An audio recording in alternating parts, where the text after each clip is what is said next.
Good morning, Manila Bay, Dolomite Beach po tayo ngayong araw. Saturday, Pilipinas, at ngayon ay August 17, 2024 at ang oras ngayon ay 8:20 ng umaga. Yung ating mga naglilinas, nandyan ang ating MMDA at ang ating tupad naman po, Dole Tupad.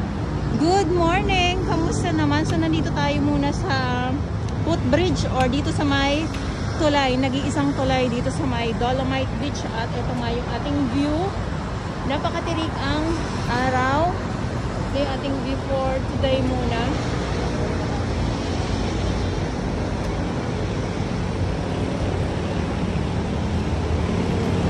Ayan. So baba tayo at silipin natin yung dalampasigan at napaka-aliwalas, kulay asul yung dagat dahil nga ay sobrang init na din po. Ayan, so nandito na tayo mismo sa may entrance at galing tayo doon sa may tulay nga po. At ito yung ating view dito sa Manila Bay, Dolomite Beach, at ito yung ating mga namamasyal ngayong araw, ngayong umaga.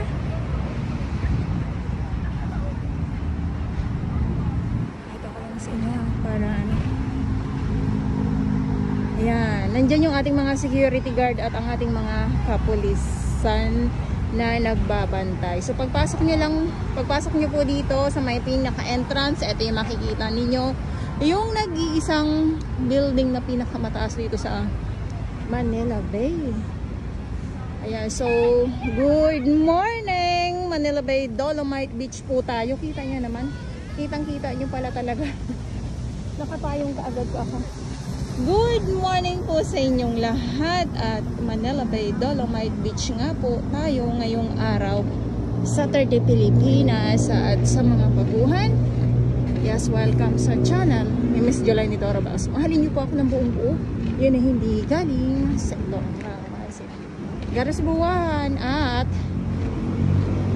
dito muna tayo sa may Phase 1 ang Dolomite Beach, na kung saan nga po ay nandito pa din po ang ating mga Manila Bay Warriors, ang ating MMDA. Andyan sila, araw-araw po yan sila. Binabanggit ko din po yan araw-araw kasi sila talaga yung nandito. So maganda ang ating dalampasigan na nakikita ngayon, at wala tayong nakikitang tambak na mga basura dito. Pag ganito talaga yung ating makikita sa dalampasigan. Pero pag sa hapon na po, dumadami na po yung dumadagsa dito na samot-saring mga kalat. At ayan, katulad nyo, no, may tsinelas. Halo-halo po yung nakikita natin dito ng mga kalat po. Ayan, ulitin ko lang, no? Maaga pa po. Wala pa pong alas 9. Ito yung ating nakikita. So, yung ating mga namamasyal, nandyan sila.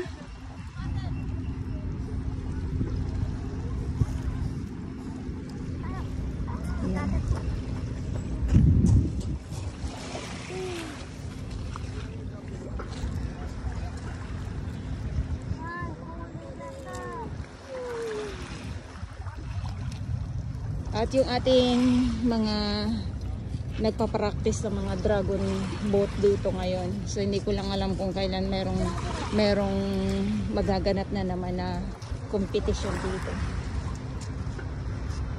Ayan, so napakaganda ng napakaganda ng dalampasigan, maaliwalas. Yun nga lang, sobrang init nga po. Ayan sila, kuya. Pag alam nyo po kung kayo ay gustong mamasyal, pumunta dito sa dito sa Dolomite Beach, ay kailangan maaga pa lang po nandito na kayo, mga alas 6, kasi pag ganitong mga oras, alas 8, alas 9 na po, ano na po, tirik na po ang araw. Kita nyo naman po yan. Pero na lang kung kakayanin ninyo yung init nga po.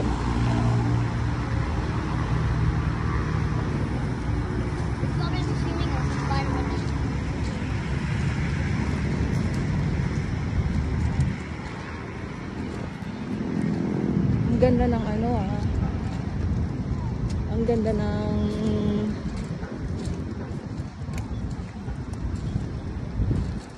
ng panahon ngayon. Grabe yung grabe yung pagpa-practice dito talaga namang kung may maririnig po kayo ng mga ay katulad niyan. Ay eto na naman tayo sa mga isda. Ayan ang mga isda. Ay. Dahil nga po ay nagsisimula na naman pong uminit. Mga isda po ang ating makikita talaga dito. Okay. So nandito tayo sa 1 at ang ating mga warriors, ang ating mga Manila Bay Warriors, tulad nga ng binabanggit ko araw-araw, nandito diyan sila araw-araw po. Ang ating MMDA, Estero Rangers 9, DENR,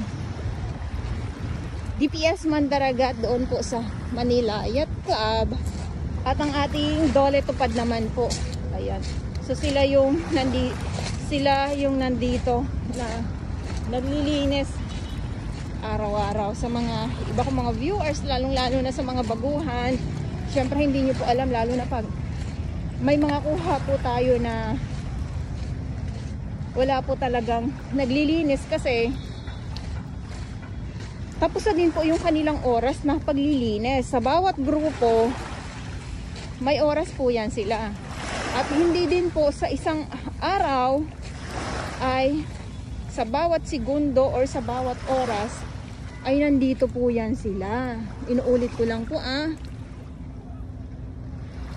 hindi naman po ganun. Mahirap naman po kasi na yung babad na babad po yung ating mga Manila Bay Warriors dito sa yung bang wala silang pahinga, ganun.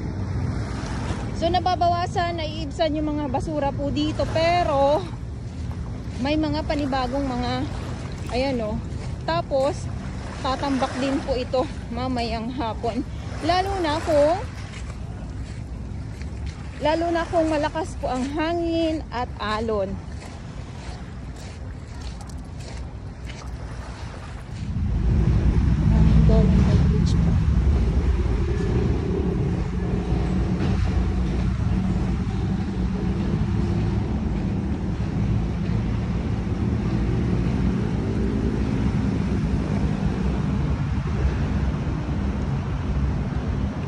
Okay. So maraming salamat po sa inyo lahat. Manila Bay Dolomite Beach po tayo.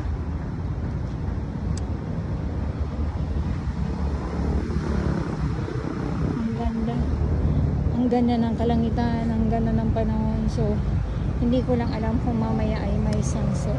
Eto na naman tayo sa sunset.